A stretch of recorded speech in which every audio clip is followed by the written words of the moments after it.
Assalamualaikum warahmatullahi wabarakatuh. Selamat sore, salam sejahtera bagi kita semua. Waalaikumsalam warahmatullahi wabarakatuh. Amin. Ya ibu-ibu, saya perkenalkan diri dulu. Saya petugas dari pelatihan jabatan profesional, ingin memberikan penyuluhan tentang sosialisasi deteksi dini penyakit tidak menular.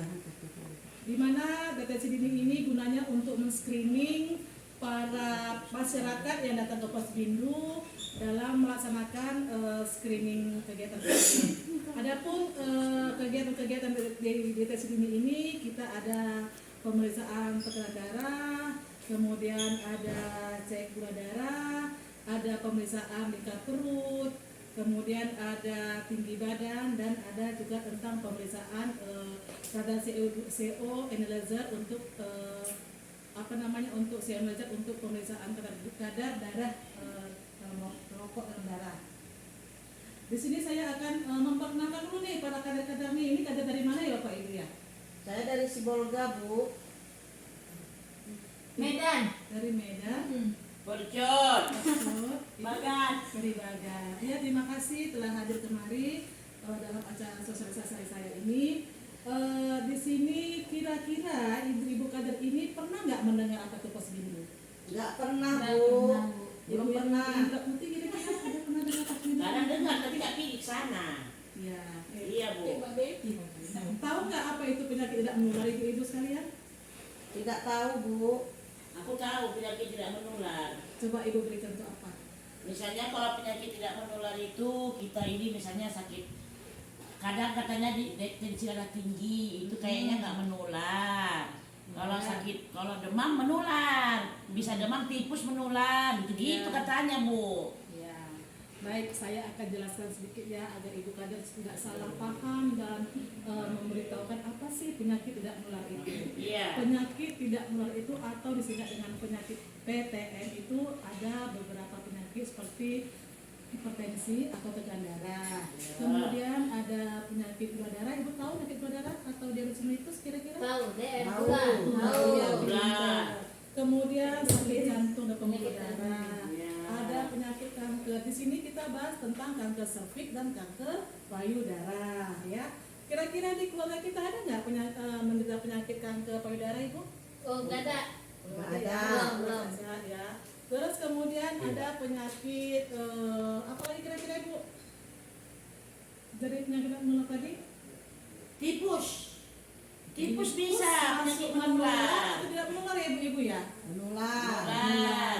Yang kita inginkan ialah penyakit tidak Menular. Ada beberapa penyakit. Kemudian di Posbindu ini, Posbindu itu pos pembinaan terpadu. Pos pembinaan terpadu penyakit tidak menular. Di situ nanti kita mengadakan screening baik dari meja pertama sampai meja kelima. Nah, meja pertama itu namanya kita registrasi. Ya. Kemudian di meja kedua itu kita adakan wawancara. Jadi setiap orang yang datang ke Posbindu itu wajib kita wawancarain. Kemudian di meja ketiga itu ada pengukuran berat badan, tinggi badan, ya. Kemudian di meja keempat itu ada namanya pemeriksaan. Apa yang diperiksa? Gula darah, kolesterol, asam urat, dan tekanan darahnya.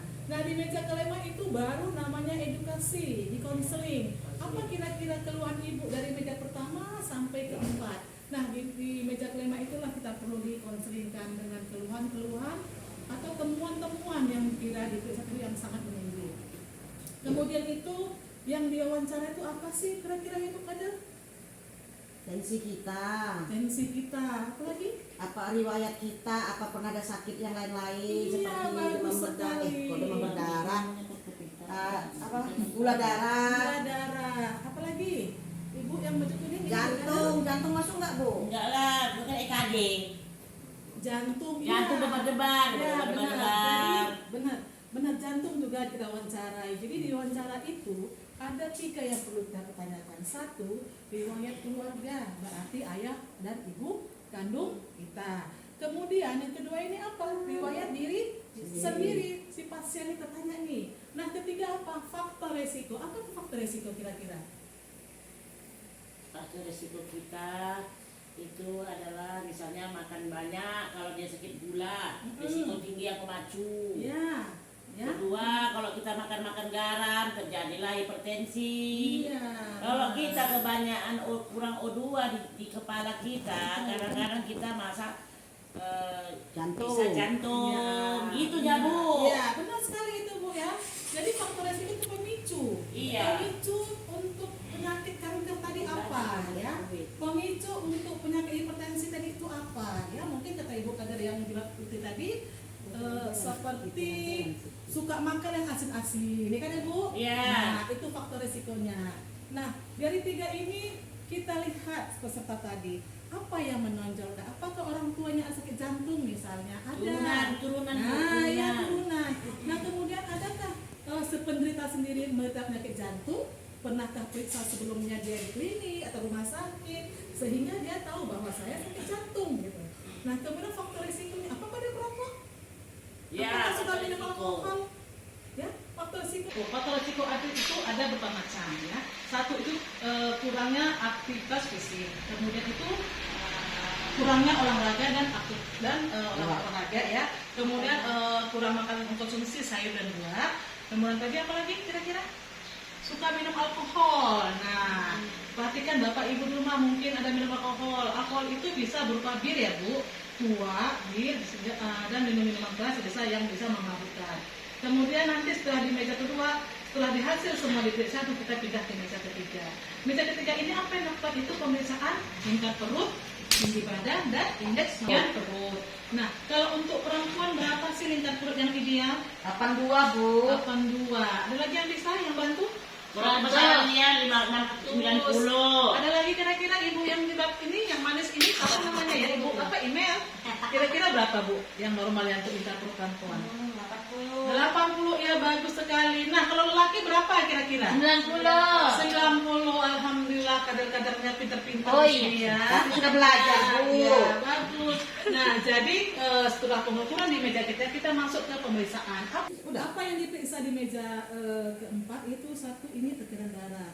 Ini pemeriksaan tekanan darah untuk mengetahui berapa jumlah tekanan darah pada diri kita masing-masing ya. Di sini ada alat tensinya, kemudian ini ada stetoskopnya. Saya ini sebenarnya ya Bu, kalau untuk masyarakat kader itu bagusnya yang digital.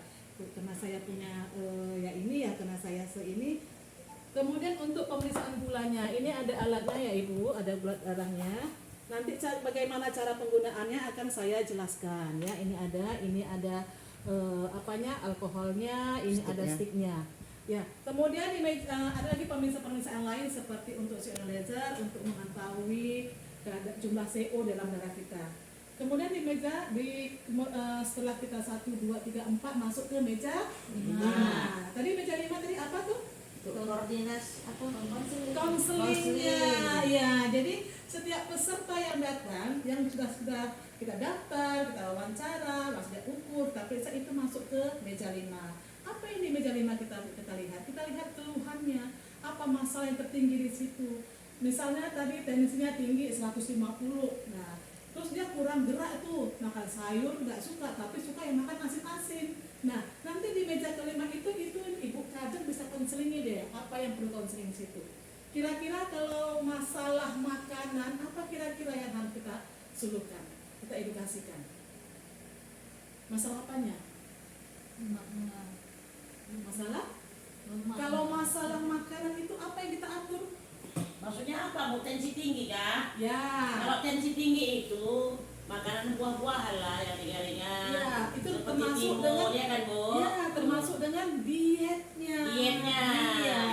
Jadi dietnya yang kita suruh, porsi makanan seberapa, buah harus makan seberapa, jatah ikan harus dimakan seberapa. Jadi banyak kira-kira yang harus kita edukasi di situ ya. Baik Ibu Kader sekalian, dari informasi yang telah saya sampaikan tadi, pos Bindu itu pos pembinaan terpadu ada 5 meja. Kira-kira yang pertama itu mejanya apa ya? Registrasi. Nah, kedua Wawancara. Ketiga, mengapakan ini? Ukuran tensi, berat badan, ukuran berat pinggang. Udah hafal saya Bu. Nah, yang keempat Rokok. Ya, keempat itu pemeriksaan tensi, iya periksa gula, bener. Nah yang kelima apa? Konseling. konseling, nanya keluhan Bu, Iya. keluhan kita itu apa Baik Bu? Ibu, terima kasih. Alhamdulillah Ibu Kader ya, hari ini saya hanya menyampaikan dengan sesingkat saja, tapi Ibu Kader sudah bisa memahami apa itu deteksi dini, apa itu posbindu, apa itu langkah-langkahnya. Baik, saya sudahi penyuluhan saya saat ini, sore hari ini. Saya mohon kepada Ibu Kader bisa menerapkan nanti di desanya, bisa melaksanakan posbindu di desanya, sehingga warga nanti warga ibu di desa bisa bisa deteksi dini, bisa lebih sehat, bisa bermanfaat posbindunya. Saya mohon maaf dalam penyampaian materi saya tadi mungkin ada kesalahan dalam berbahasa, dalam penyampaian. Saya mohon izin, saya akhiri. Assalamualaikum warahmatullahi wabarakatuh. Waalaikumsalam warahmatullahi Bu, wabarakatuh. boleh bertanya Bu? Ibu kan sudah mengasih materi pada kami. Jadi saya mau nanya Bu, kan tadi di meja 5 itu kan konseling Bu. Konseling, kalau konseling itu kan Bu, kalau dia katanya tensinya tinggi, harus cara-cara makan obat, cara-cara makan makanannya seperti yang Ibu katakan tadi. Iya. Garam dikurangin, olahraga, kan itu Bu. Iya. Apakah di meja 5 itu Bu, ini kan kita kader ya Bu, mana tahu nanti masyarakat itu bertanya. Karena kan kami yang mengapakan di situ ya Bu. Iya, benar. Saya mau tanya, apakah di meja 5 itu Bu kita bisa memberikan obat? Karena kami kan Bu bukan perawat, bukan dokter. Iya.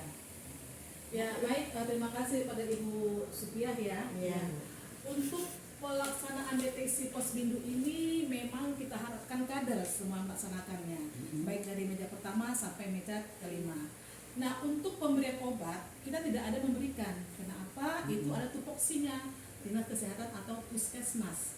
Tapi kalau waktu Ibu melaksanakan posbindu itu ada tenaga kesehatan puskesmas membantu atau memonitoring di situ dan mereka membawa obat, dipersilakan.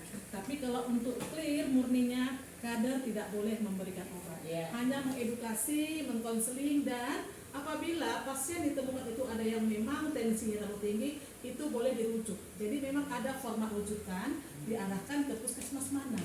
Nanti orang puskesmas yang akan mengedukasi lagi dan memeriksa lagi, bisa ulang, sehingga si peserta tadi kalau memang dia diwajibkan untuk dirujuk ke rumah sakit, sudah tanggung jawab oleh puskesmas. Seperti itu Ibu. Bagaimana lagi ingin bertanya Ibu? Makasih. Mas Bu, udah cukup. Ya, alhamdulillah, saya akhiri lagi ya Bu ya. Assalamualaikum warahmatullahi